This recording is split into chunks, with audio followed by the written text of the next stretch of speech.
What's up, YouTube? Welcome back. It's good to see you. Time for another video today.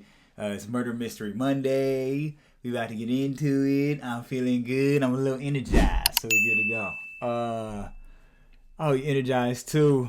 Oh, snap. It was 420 Easter yesterday. God been smoking weed. He been a little high lately. Things a little wild. That boy been a little high lately. I can't lie. But we're gonna get right into it. Let's see what the title would say. Missing woman, sketchy fiance points finger at everyone else. All right, let's get in. Let's go. Thank you for being here. Let's go. Careful 911, where's your emergency? Hi, my name is John Carter. I am calling. I know that you're not supposed to report a missing person before 24 hours, but my fiance is missing. I can't find her anywhere. Okay, where did you see her last? I saw her at like 12 o'clock last night. She stays in a house by herself. I'm really nervous. Her car is still there. Okay, her where purse at? is still. Is there an address? Like a Yeah. Dorshire Drive. Saturday, August 13th, 2011. 21-year-old art student Katelyn Markham is hanging out in her hometown in Fairfield. I feel like, let me just say this. I feel like sometimes when you hear these calls, and I know I'm biased because I already feel like we know it was probably the fiance because of the title, right? But you can hear that they're lying. I don't get you can hear that they're lying in some ways. Like, I'm just really nervous. It's just her car is still there. Oh, you're like, I don't know. That nigga sound like he lying. I don't know. I feel like you can just, it's human instinct. Like, you can tell when somebody's kind of capping. I don't know. Fairfield, Ohio, with a friend and her 22-year-old fiance, Whoa. John Carter. Them teeth, boy. By 2011, Carter and Markham have been together for 6 years, and though they aren't living together, Carter spends quite a bit of time at his fiance's. Me and John are making a video. In her online art gallery, Markham introduces herself with just 2 words. I'm snarky. I'm snarky. Yeah. Hi, this is Katelyn Markham. This is my very professional webpage. I hope you enjoy it because I enjoyed making it and I love you. But Aw. her dad, Dave Markham, and younger sister Allie see her as a free-spirited artist. That's a sweet. film enthusiast. Someone who sings along to every song on the radio. Stop with the teeth. Especially if it's an indie music station. Y'all gotta stop that. She is loved and admired by just about everyone in her life. Family, friends, co-workers, and her dog, Murphy. I'm in your face! John Carter is the less outgoing of the pair, but for the most part, appears to be a normal, likable guy. What did his shirt say? Death to the what? For the most part, appears Death to the... to be a normal, Can't see likable it. guy. Already off to a bad start, John Carter. On the evening of August 13th, the couple is watching a movie, smoking marijuana, and telling their friend about their plan to move to Colorado that November. Type. Markham chills on the sofa throughout their hangout until around 10:45 p.m., when her friend leaves to go to a party in nearby Liberty Township. Then sometime between 11 and 11:30 p.m., Carter also decides to leave. He says goodnight to his fiancée and heads to a friend's house in Hamilton. Or, at least, that's the story John Carter gives Fairfield police around 8 p.m. the following day, Okay. August 14th, when he calls 911 to report his fiancée missing. She stays in a house by herself. And you're out there now? I'm heading out there now. I have been trying to get a hold of her, and I decided to go by her house to see if she was okay. And her car was still there. She would be at work right now, with her car, which is why I'm like really freaking out. What's her name? Katelyn Helene Markham. By the time he's on the phone with 911, Carter has not seen or spoken to his fiancée for more than 12 hours. Where was she at midnight last night when you left? She was at her house. She was going to bed. She wasn't going out to do anything, so she would. You see these drawings on the wall? She was in it. She was an artiste. Look at this. She might have been a little wild, but I like that. She would have been in her bed, and I mean I've been with her for 6 years. She's not deceiving, you know. She doesn't. Okay, and you guys didn't have an argument or anything? Not at all. Detectives search Markham's townhome and find that her purse, keys, and sketchbook are all still there. And just like Carter said, her car is parked outside. Her cell phone is the only thing that seems to be missing, besides her. To investigators, this is a strange detail. Through phone records, they discover that Markham's burgundy BlackBerry went dark at 12:06 a.m. and never turned back on. Police find no sign of a struggle at the home, and because her car is still there, it's clear that she didn't drive off. If Markham is indeed missing, she either walked off on her own will or left with someone she knew. To determine who that someone might be, Fairfield police want to speak with the people closest to her and the last person to see her. Police ask her fiance, John Carter, to come to the station for questioning. He's not a suspect, just someone who knows about Markham's habits and friendships and who may be able to point the investigators in the right direction. Did he pose for this photo? Where was this taken? Oh, okay. I thought that was taken in the interrogation room. And he was like, get this side. You guilty.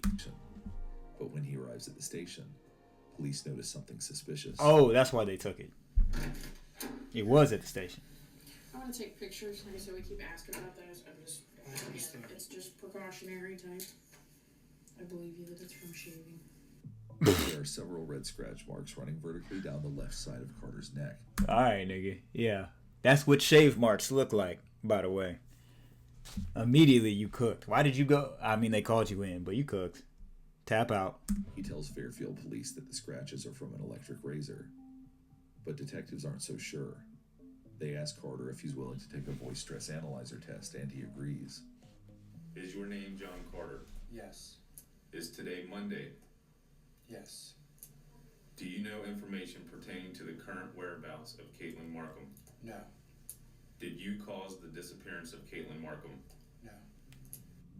It's not long after the initial police interviews that search efforts for Katelyn Markham begin. Throughout the first 2 weeks of her disappearance, missing person flyers are plastered around Fairfield, and several searches take place near Markham's home. Tim Miller, founder of Texas EquiSearch and advocate for families of the missing, arrives in Fairfield just weeks after Markham was last seen. Oh, Tim gonna find her. Markham's friends and neighbors and 25 Texas-based volunteers spend an entire Saturday scouring miles of densely wooded areas surrounding Markham's home. They don't uncover anything, but the search brings media attention to Markham's case. Her disappearance quickly starts to attract widespread attention at both the state and national levels. To keep up the momentum, Markham's family posts a $5,000 reward for information. Over time, You know what's funny is that John probably didn't think it was gonna blow up like that quick because they're in like a small town, whatever. He was probably like, "Oh, damn." That's interesting about that is he probably like, I didn't think she was gonna go down like that. the number would increase to 50,000, then 70,000, and eventually $100,000. But all the attention isn't just thanks to the impressive community involvement. It's also because from the very beginning, one suspicious character stands out to both law enforcement and the public. Hey, John. John Carter, Markham's fiance. Suspicions around Carter's involvement begin to arise when detectives discover the scratches on his neck don't match the blade on his electric razor. Yeah, And duh. when the friend who was with the couple that Saturday night tells investigators he doesn't recall seeing any scratches on Carter that evening. And remember, that voice stress test Carter agreed to take in his very first interview? Those results aren't helping either. I'm just really scared. I'm genuinely scared, and I don't. What are you scared of right now? Not getting Katelyn back, Okay. and I don't. I don't know why it's inconclusive. Okay. I'm more than willing to do anything else to prove that I'm not involved in her disappearance. Okay. Guilty. He's doing a terrible job. Bro's doing a horrible job. I'm worried about getting Katelyn back. You're doing a horrible job, bro. You too calm. Way too calm. You're not even crying. You're not even fake crying. You're not even huffing and puffing. You too calm in the pocket. Okay. How about someone else? Is someone else involved that you're aware of? Who you gonna throw under the I bus? keep thinking about this character. But He threw that's somebody. just been always in the back of my head since it started. I mean, other than that, Well, I just to let you know, I just got pulled into this morning, so I don't have all the details. okay. Well, on anything. there's a very creepy kid who likes to who likes to freak women out. Like, I have a friend named, he's tried to talk to her, and he kind of stalked her for a minute, and then she's like, leave me alone, and he left her alone. But he also did it to Katelyn. He's done it to a few other people, and I keep thinking, why aren't we talking to him? Mm-hmm. He threw his homie under the bus. This was Friday night? Friday night, I was there from around 11:30. I left at around 11:30 p.m. Yes. Okay. And then I went straight to a friend's house, Jake, and then I went straight from Jake's to my house, and on the way from Jake's to my house, I was thinking maybe I should go over there and surprise her, and then I just didn't. And yeah, so that's how we know you're lying, because you've been dating her for 6 years. That thought doesn't even pop into your head once you've been dating somebody for 6 years. Maybe I'll go over there and surprise. No. So you already cooked. We know that. The razor, this nonsense, you cooked. And then I went to my house and just sat and watched TV. And I mean, my stepsister was in the room across the hall. My parents are in the room right next to my room. I sat in my house and I watched TV. Okay. And then I went to bed. In the first 2 weeks of the investigation alone, investigators interviewed over 70 people. They're also able to corroborate some of Carter's alibi, like the fact he was at least with Markham that night. For over a year, investigators keep the little information they have close to the vest, and the public begins to wonder if Katelyn Markham's case is going cold. Little do they know that behind the scenes, the investigation is heating up. Detectives study Markham's phone records and see that some of her last messages are between her and Carter. His phone number is confirmed, but the records in 2011 don't include any actual texts. By the time detectives get access to Carter's phone to verify the contents of those messages, they notice some of the texts are now missing. Specifically, messages sent between 7:53 p.m. and 11:36 p.m. on Saturday, August 13th, the exact time frame Carter and Markham were together before she disappeared. Okay, where did you see her last? I saw her at like 12 o'clock last night. She stays in a house by herself. Where was she at midnight last night when you She was at her house. She was going to bed. Carter specifically told the dispatcher he saw Markham at midnight, not that he heard from her. Despite his suspicious storyline, Carter is extremely cooperative with investigators. And then you said that you went to Katelyn's. I drove there and walked up to her door, knocked around 7:30, 8 o'clock. She let me in and we watched TV. Mm-hmm. When you go to her house, do you typically, if she's home, do you knock on the door? Do you just go in? I know you have a key. It's kind of a toss-up. Okay. Sometimes I just walk in if she knows I'm going to be there at that time, and if she doesn't, I knock. Okay. She was on her computer, like, pretty much the majority of the time I was there, too. Okay. Mm-hmm. All right. When you guys are all sitting there and you're talking and everything like that, were the three of you watching Batman, or was Batman just you and Katelyn beforehand? Batman had started before out there. Okay. So. And were y'all watching the trash one? Were y'all watching the trash new one that came out? Or were y'all watching the Christopher Nolan ones, or the goated ones? Elaborate on that for me. Because that'll really just open up a lot about who you are, your character, if you have good taste, things like that. That'll help me out a lot. Yeah, I said it. I don't like those new movies. I don't like it. I tried to like it. It's slow. It's boring. It's slow. And it's boring. Oh, it's more accurate to the comic book Batman. Hold my nuts. I don't care. Slow and boring. Continue. I showed up after I got there, and we were just kind of watching it, kind of in the side view, and she started to get on her computer, and then showed up, and then we were talking, and then all of a sudden something in Batman caught her eye, and we're just like kind of watching it for a minute, and then we get back to talking, and that's how it kind of. When you're saying we're talking, are all three? Man, you know niggas lying when they play into little details like that. That's so facts. He'll be like, man, it was the scene where, you know what I'm saying, and she really was just like, so she took and she would. I know you lying because that's how I lie, so it's all good. Are you talking or Mostly just me.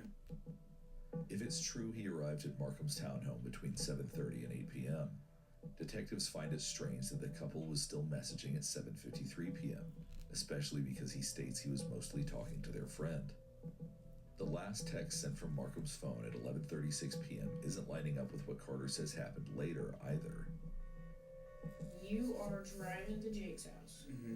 How far of a drive is it typically from Jake's? I kind of have an idea in my head, but how I'd long would say it take you to get between from? 15-20 minutes, And are you if that. are you shooting up?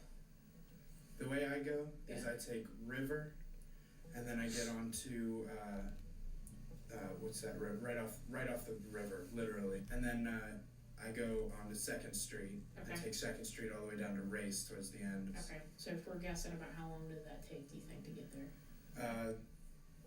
I want to say between 15 and 20 minutes, but sometimes, depending on how fast you go. Well, So it sure. could be a little sooner, Okay.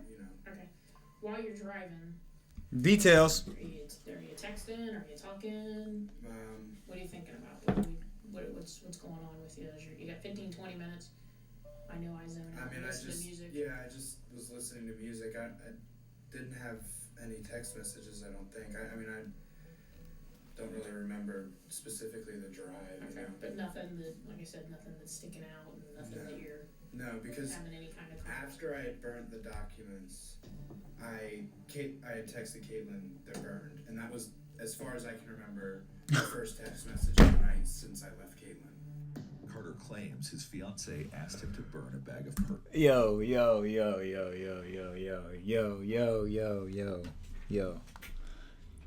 It doesn't matter what you have been accused of, what you're on trial for. Never say the phrase "after I burned the documents." Skip that part. Say it different. Say after I redacted the information. Say after I don't even actually know, because I've never been in a situation like this. But what I do know is that I'm not gonna say after I burn the documents. That's the last thing you want to do. But good luck. Keep going. Personal and financial documents that night in preparation for their move to Colorado. She didn't want to take them, but worried someone might end up with their personal information if she threw them away. Carter agreed to get rid of them. But to investigators, that seemed like a strange bullet point to add to your late-night to-do list. In other words, Carter claims he left Markham's townhome at around 11:30, drove 15 to 20 minutes into Hamilton County, started a fire, burned a large bag of documents for his fiancée, and sent her a text, all by 11:36 p.m. Detectives wonder if Carter deleted messages between him and Markham to tidy up his timeline. I have individual messages, single messages that are deleted within people. I mean, maybe it does the auto delete. Maybe if I have so many messages, it just deletes the oldest message. I really have no idea, because I did not go in and delete individual messages. I guess, again, with Katelyn, which is confusing then, is in between the two downloads, is in the first download, there's one message between the two of you. And I know we've talked about some of this before. There's one message from Katelyn.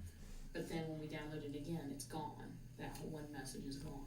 I mean, I'm not a phone mastermind. I don't really know anything beyond what a normal person would know about a smartphone. So, and honestly, I don't even think I know how to delete a single message. I mean, as far as I know, the only way to delete a message is to delete the whole thread.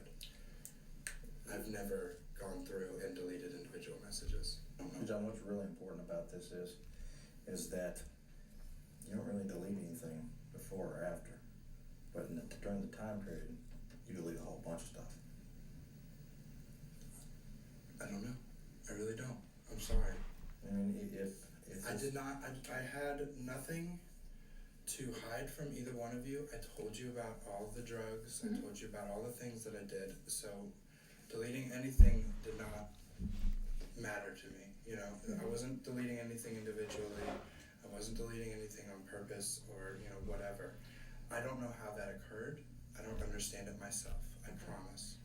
Were you, after you left the police department here, it's Sunday, let's say I know we're going back in time, but that was a Sunday, and you left here, did you start looking through your phone and looking back through your messages with her?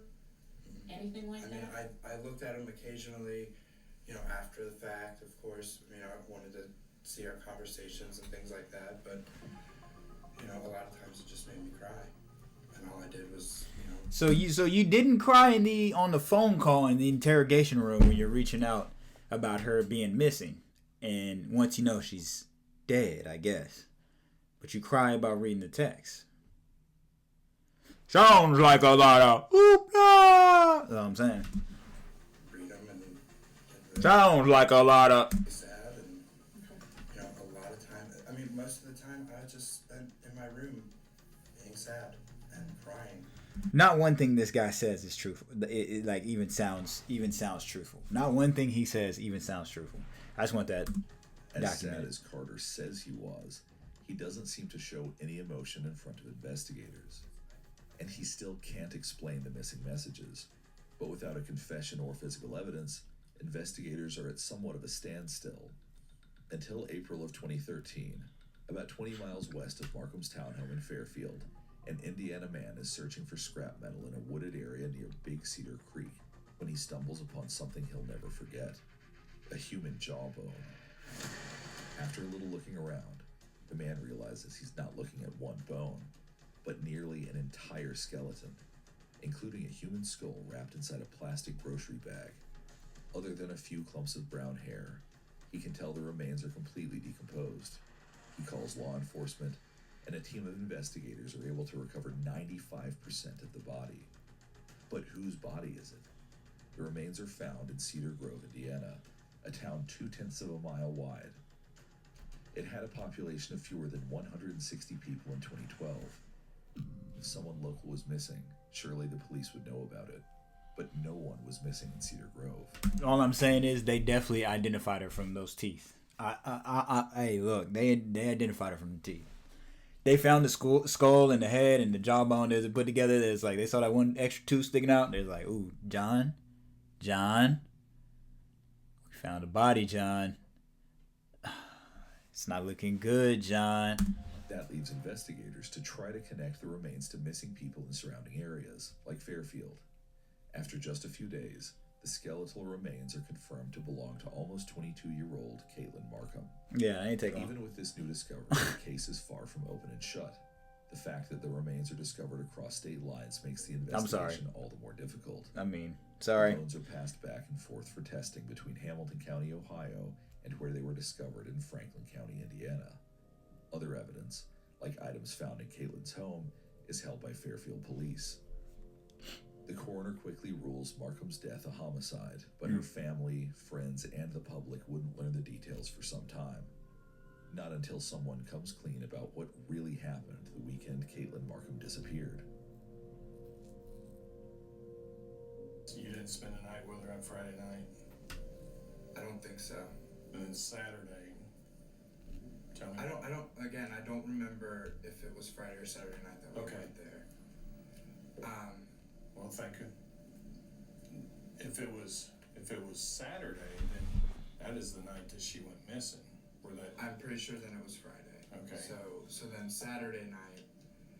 What'd you do Saturday, if you remember? We pretty much, she had some homework and stuff to do, so she was on her computer, typing away, and we invited her friend over, and me, her, sat and hung out, and Who's? It was actually a friend she met at Panera. So it was her friend, but Yeah, but we were cool too. I mean, we sat and talked a lot and stuff like that. Let me go back a little bit again. She had to move out of her dad's house, like I said. So she was packing everything up, like getting everything ready, and she had old bills and records that she was putting together that she didn't want anymore. My mom suggested to her that she burn them. So Bro, you drug your mom in on this? Did he say my mom? Yeah. Why? What are you doing? All right. You hit the, before you gave the explanation, you went, okay, let me back up. No, sorry. He went, let me back up. As soon as you do that, it's over, bro. If you got to clear your throat before you give your testimony, you're cooked. You're fried up. After I was leaving her house that night, she said, I have this bag. It was an American Eagle bag full of just papers and documents and bills and stuff. So I took, she's like, will you take these and put them in your car and, get rid of them so that we can, so that I can get everything over to your mom's. So I took the bag, I brought it over to my friend's house who has a fire pit, put it in there, set it on fire, and burned him. That's what she wanted to do, and I, didn't care.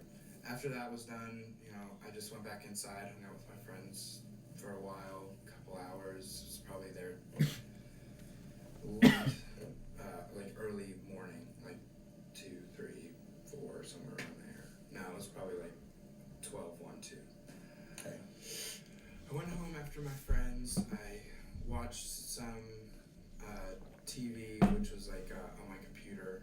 I just like watched some. I think I watched White Collar, which is one of the shows I really like to watch. That's that detail I'm talking about, where once they given too much detail, I like to watch White Collar. Like, it's just a good some I don't know, a couple episodes. There's just one episode where I was watching that episode, and it was around this part when yeah, bro, you lying. And I watched that till really early in the morning, and then I went to bed. I mean, that's kind of how my nights were. Carter tells police that after staying up so late, he slept all day and didn't wake up until it was time to go to work at 4 p.m. Usually his fiance would call him, tell him to wake up and stop being lazy. On August 14th, 2011, she didn't. But he didn't mind, or at least not at first. I'm just assuming at this point that she's at work and she can't talk. Then it gets to a point where it hits about 7 o'clock, and that's when she was supposed to get out of work at that time. Still nothing. So I still got nothing, and I'm calling her, and finally I just get to a point where I go to my manager. I'm like, look, something's wrong. It's 7 o'clock. She should be answering. I have to go see what's going on. That's when Carter says he drives to Markham's townhome on Dorshire Drive. He pulls in the parking lot and unlocks the door with a key. I immediately use the key, unlock it, go in, and I start calling for her. Katelyn, where are you? Katelyn. I run upstairs, her purse is still on her bed, and her sheets and stuff are all strewn about. There's dog crap all over the floor from her dog, who normally does not get put in her room. And her phone's not there. I just see I look at the bed, I look in her purse, I look down at the phone cord. This stuff is happening,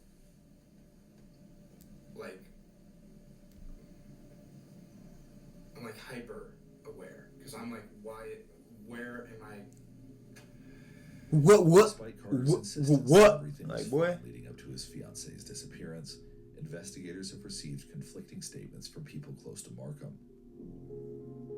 On the evening of August 12th, the Friday before she disappeared, Markham and Carter went to the Sacred Hearts Festival, a fundraiser for a local Catholic elementary school. And that's when things allegedly started to go south. The festival had games, food, drinks, and a raffle. The winner of the raffle would split the cash prize with the school, but Carter thought it would be a great way for the couple to make some extra cash for their move to Colorado. I believe that night, correct me if I'm wrong, I guess Allie was there, her sister was there? That particular night. Was Allie there with some friends? Or was I it just, think or was so, it but just... I didn't go inside. So you stayed outside. Yeah. Was it one of those deals where you guys go to her townhouse and Allie's there and you guys well, this is not cool. I think after you guys left her townhouse, you guys went to your house. Okay. And you guys had, I guess you had a little gathering of your friends. And I think you had a little bonfire that night. I think she had work the next day, which was going to be Saturday, the 13th. And I think you took her home, back to her townhouse. Yeah, probably dropped her off. Okay. And then you went back to your house on West Iota. Mm-hmm. And you, at that point in time, I guess some of your friends were still there. I think it was a couple people that were still there. Maybe. I think John Palmerton was one of them. It was another guy there, and I can't think of his name. Yeah. Maybe Matt or something. right. People close to Markham tell investigators she wasn't happy the night of the festival, so she asked Carter to drive her home early. He agreed. They got into his red Ford Focus and drove to Markham's townhome, where he dropped her off. Things didn't seem to improve overnight. Both Markham and Carter seemed off that evening. According to another friend, something about Carter's demeanor seemed strange on Sunday too, the day he realized he couldn't get a hold of his fiancée and dialed 911. Well, when I talked to Matthew, that's 7:22 in the evening. Mm-hmm. He says you guys basically have a casual conversation. You know, he says his statement is that you pull in the driveway, you go through the house. He said he really didn't hear anything open and closing. He hears going up the steps, and then in that conversation, you just casually say, "Hey, have you seen Katelyn? Katelyn's missing. I don't know where she's at." And then you end the conversation. What happens between 7:22 and 7:30 when you get a hold of Dave's and say she's missing? I mean, there was nothing apart from the fact that things started to not add up, that was out of place. Yeah. Alright. You know, over time, obviously, we've talked to a bunch of people. A couple people have said, and again, I know you have said that you and your relationship with Katelyn was a good relationship. Okay. Everybody fights in every relationship. You know that. I know that. Right. No doubt. Several people that we've talked to have said that something was up with Katelyn.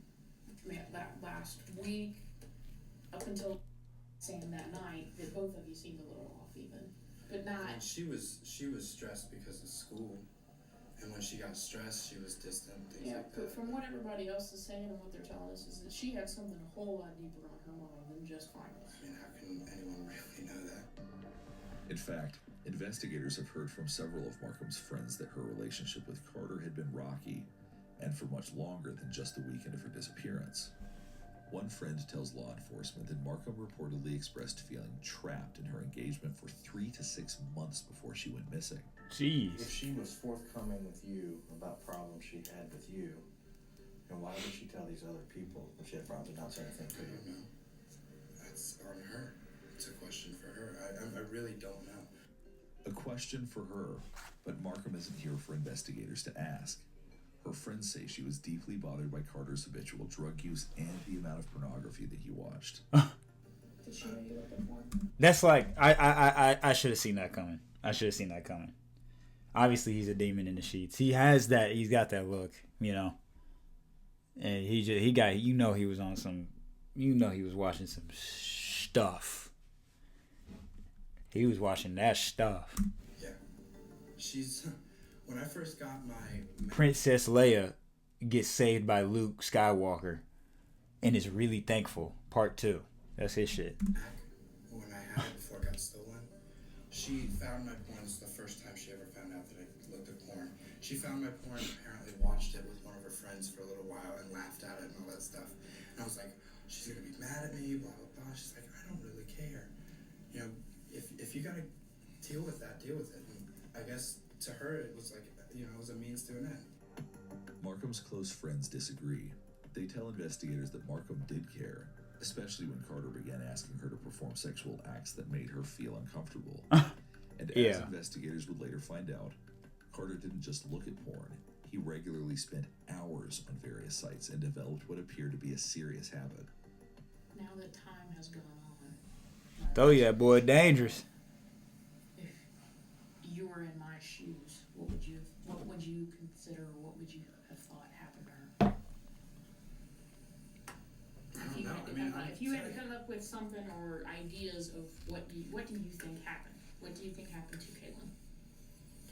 I don't know. I mean, I explained to you when I was here last, you know, that a lot of people throw theories at me, and I'm not a detective.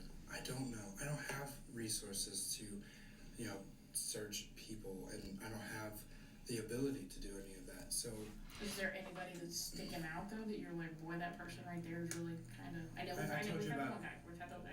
talked about that. So other than that, anybody else that's sticking out that is close to Katelyn or close to you or close to Michelle. Yeah. She was crying hysterically the whole time she was over at my house shortly after all this had occurred. She did not stop crying. She just continued to cry. And her boyfriend sat there and got drunk. And that was suspicious to me. He trying. Apparently, I heard, obviously this is a rumor, but I heard that she went to this bar that one of my friends worked at, and her boyfriend was just like, I'll kick his ass, I'll, beat his ass, I know he did something, blah, blah, blah, and just kept saying. And my friend was like egging him on, like, oh, really? Tell me more about it and all this stuff. And I don't know, that just seems suspicious to me. He trying. Every conversation with law enforcement. He pulling every story he can, but it's just everything he says doesn't sound truthful at all. He sound like me reporting my summer reading in 5th grade. Like, everybody in the room know you didn't do it, nigga. Like, everyone know you didn't do it, nigga. In this case, everyone know you did do it. You did do it. Enforcement. Carter mentions someone he finds suspicious. A guy from high school. The friend who was with them the night Markham disappeared. Now, he mentions 2 more of Markham's friends. Carter even shared a theory of what might have happened to Markham in his initial call to 911 to report her missing. The Sacred Heart Festival is going on right up the street, and there's a lot of questionable people there. A lot of questionable people at the Catholic Church fundraiser? Police look into it, but they doubt it. After all, there was no sign of a struggle or any evidence that supported the idea at all. Every name and theory... I mean, don't write off that Catholic fundraiser. Don't write that off. There probably were some questionable characters there, but John, you are the most questionable by far. By far, my boy. By far. But I get it, though. Carter gives detectives, points them in a new direction, and crashes into a dead end. Tired of waiting for answers, Dave Markham, Katelyn's father, hires his own private investigator in 2014. Then in 2015, Dave holds a press conference asking the Butler County Sheriff's Office to take over the investigation he believes Fairfield police hindered with some crucial mistakes in the days following his daughter's disappearance. Butler County agrees to get involved, and to the public's surprise, the Fairfield Police Department welcomes the agency who is willing to help them solve the case that has been sitting on their desk for the last 4 years. Less than a year later, Butler County makes a long-awaited announcement. Finally, they have a strong person of interest in Katelyn Markham's murder case. But it would take another 6 years for law enforcement to compile enough evidence to make an arrest, and the person in handcuffs isn't who anyone thought it would be. On February 7th, 2023, 35-year-old Jonathan Palmerton is the first person to be arrested in connection with Katelyn Markham's... I mean, I want to say it's him, because look at this dude, but it's got to be her boyfriend, but, I mean, look at this. I don't know. My mind is totally switched. My mind is flipped. Because he got that look. I don't know. He just got the beard not filled in, the hair scraggly, the eyes a little red. Like, I don't know. Murder. He's charged with felony perjury, meaning police have reason to believe he knowingly made a false statement under oath or affirmation. But who is Jonathan Palmerton, and why would police interview him to begin with? In 2011, 22-year-old Palmerton was part of John Carter's close circle of friends. Little is known about the details of the alleged dishonesty that put him in handcuffs, but small pieces of information eventually come to light. Based on witness statements, police believe Palmerton was involved, or at least in some way, in Markham's disappearance and murder. Palmerton's arrest comes after investigators execute 2 search warrants, one on Palmerton's 2011 residence in Fairfield, and the other on the property where John Carter lived in 2011, his mother's house, located less than half a mile from Markham's townhome on Dorshire Drive. The searches just don't tie Palmerton to the case, but they also confirm witness statements that contradict the story Carter has been telling police for the last decade. Saturday night, August 13th, you go to your party with Everett Street, burn the documents, and you come back to the house. 2 people go walking down the street, and at approximately between what they say is 1:30 to 2 o'clock in the morning, they see, or they hear 2 cars coming, and they are juveniles at the time. They hide behind a tree, some evergreens that were in the area. They see 2 cars pull up, and the 2 cars, the lights are blacked out, and they see a red Ford Focus pull into the driveway at your residence, and they see a darker blue 4-door sedan right behind the Ford Focus. The red Ford Focus pulls into the driveway. Garage door opens up. They see the car pull into the garage. Garage door shuts. The blue car stays out on the street. Between 5 and 15 minutes later, Garage door pulls back open. Car pulls back out. Both cars are still blacked out, and they go back the same way they coming down West Scioto, and they said they are positive what they seen that night. The witnesses described the driver of the blue sedan as a male with a messy beard and hair down to his shoulders. The witness's statement also helps investigators create a timeline to compare with data from Carter's computer. At 1:39 a.m., Carter's computer shows that he turned on Season 2, Episode 12 of White Collar. Over the next 2.5 hours, approximately, 2 more episodes play out. Episode 13, titled Countermeasures. Ironic. The computer data proves that the episodes played, but not that Carter watched them. Law enforcement has reason to speculate Carter might have turned on the show to create an alibi while his friend waited outside in the blue sedan. Then later in the day, I guess after you've gotten up, you look at the plot summaries for the same. No, I didn't. It's on your computer. I mean, I don't know why. I didn't look up any plot summaries. But about 3:17, you look at the plot summary for episode 13. Bro, you looked at the plot summary. Why didn't you not just watch the episode? You studied the plot summary? You went and set up your laptop to make it look like you watched the episode, but then you Googled the plot summary, not thinking that they were going to see that too. I honestly respect the hustle. The hustle's crazy to look up the plot summary, but you just killed somebody, so he's probably really locked in. But you can't just do all that work and then look up the plot summary, you know? What? Which is the one that you watched the night before, which just like maybe. I don't remember doing that. Did I look it up on IMDb? Like I don't normally do that, so I don't know why. Yeah, there's right, because you killed someone. Synopsis, basic plot summary for episode 13. Okay. And then plot summary for episode 14.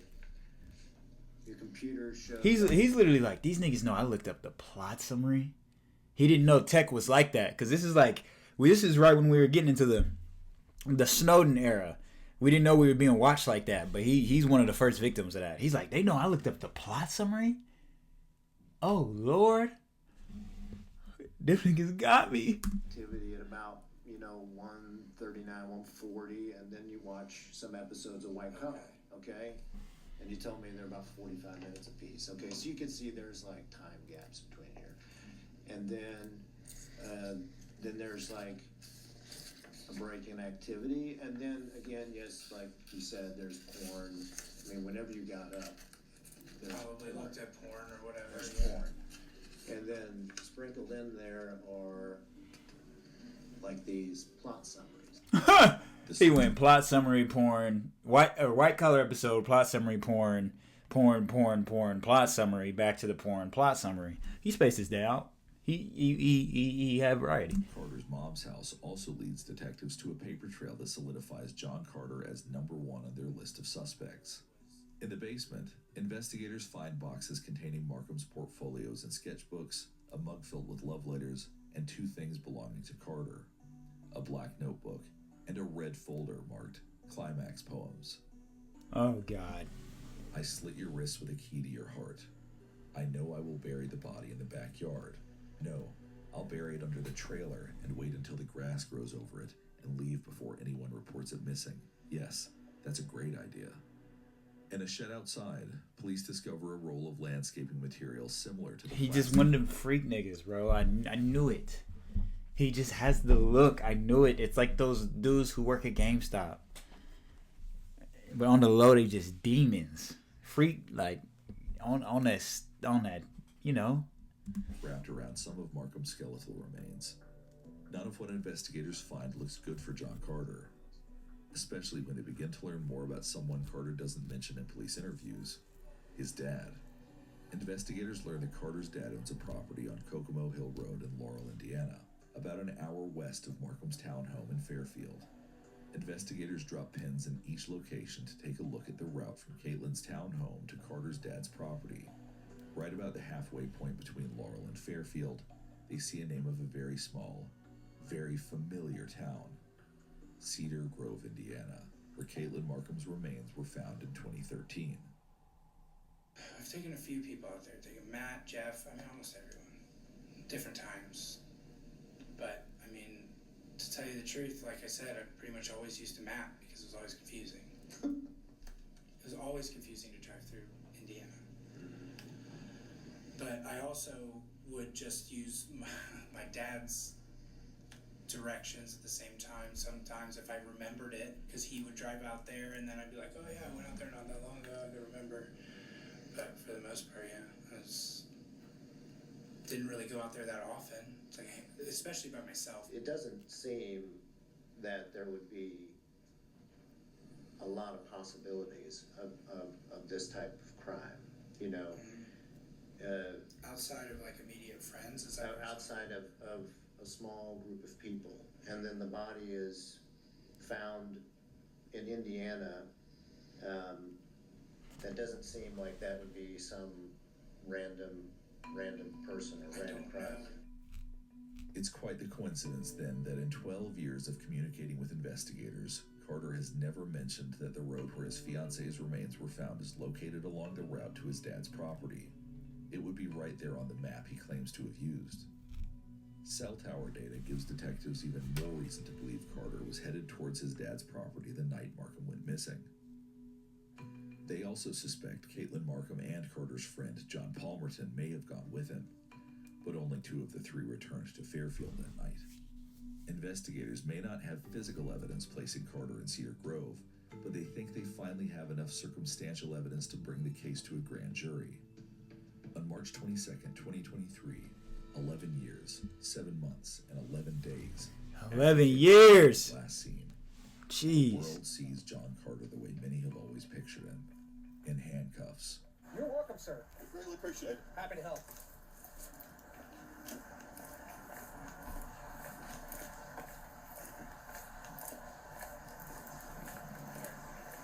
Oh, you want this? Yeah. You want the watch too? Yeah, that's one too. Forest fire. You got nothing else on you? Ready to go? Nothing in your drawer? Actually, one more. Go back first. So you guys taking the fourth card? I'm not sure what we're doing with him yet. We're trying to hear. Sorry. Footage of Carter in the backseat of a police cruiser quickly begins to circulate on social media and in the news cycle. After more than 10 years, Katelyn Markham's family finally gets their first glimpse of justice. Law enforcement also begins to release the long-awaited details of Markham's death. Findings from the University of Indianapolis Archaeology and Forensics Laboratory show an incised wound on Markham's left wrist bone. The injury is unlikely to be her cause of death. Instead, it indicates her body might have been dismembered. Testing also reveals that examiners found very little decomposition fluid or tissue on Markham's skull, meaning experts believe her body was most likely kept somewhere other than the wooded area while her remains were found on Big Cedar Road. And wherever they were hidden, they were probably there for a long time. Unfortunately, the case doesn't come to a close as quickly as prosecutors and Markham's family might have hoped. Even when confronted with an indictment, John Carter maintains his innocence. David, you've been indicted. And For what? murder. Okay, but what evidence? There's nothing.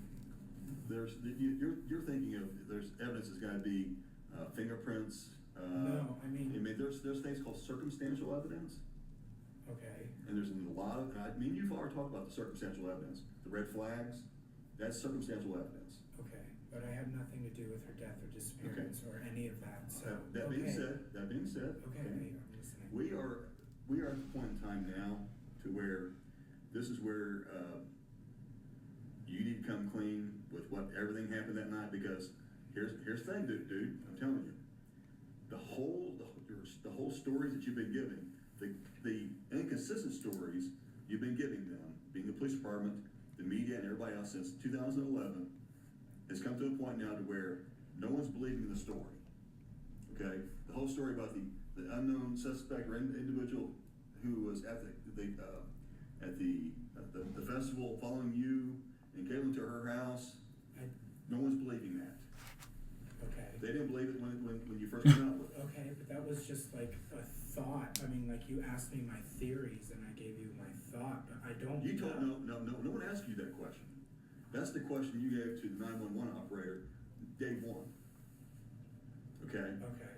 So that I thought maybe that could be a possibility, but I'm not saying that's my story. I don't know what happened. I have no idea what happened. John Carter's arraignment takes place in April 2023.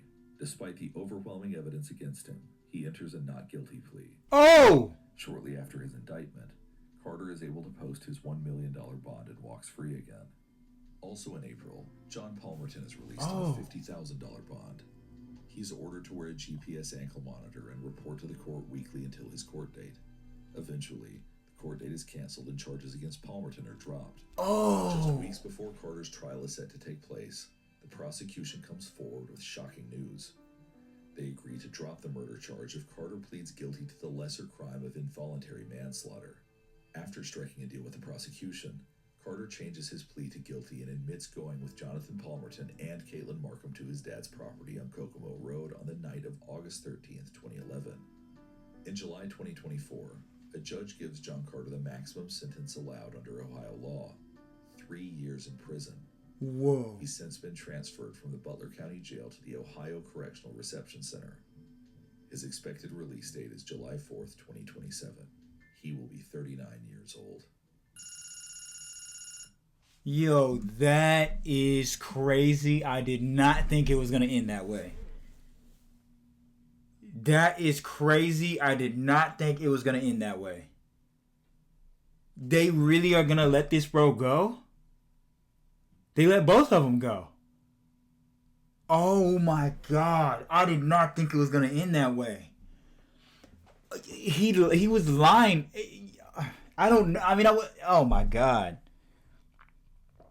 He told a bunch of different stories, bro. He burned documents. I'm sorry, but he burned documents and told a bunch of different stories and deleted text messages and drove to a property in the middle of nowhere on the night that she disappeared. And what else has to go down for you to think that he did this? He didn't have blood on his hands, but like, bro, like, and the that's crazy. I can't believe it.